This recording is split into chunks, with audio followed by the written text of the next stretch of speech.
ওই কোনো কথা বলবি না, তোর ঘরে যা আছে সবগুলো বাই কর, নাহলে একদম মেরে ফেলবো। অহ অহ অহ, আমি কে জানিস? তোর আব্বা, ডিসি।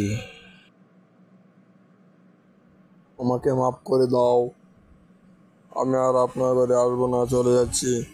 আমাকে ক্ষমা করে দাও, আমাকে ছেড়ে দাও।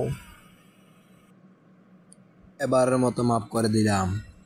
আর কোনো দিন যদি আমার বাড়ির আশেপাশে দেখি, একেবারে ঠ্যাং ঠুং ভেঙে দেব। কথাটা যেন কানে যায়, মনে রাখিস কথাটা।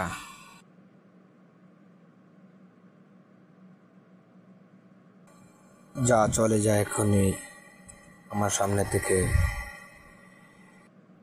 চলে যাচ্ছি, আর আসবো না। আপনাদের যদি কার্টুন ভিডিওটা ভালো লাগে অবশ্যই শেয়ার করে দিবেন, আর লাইক কমেন্ট করতে ভুলবেন না।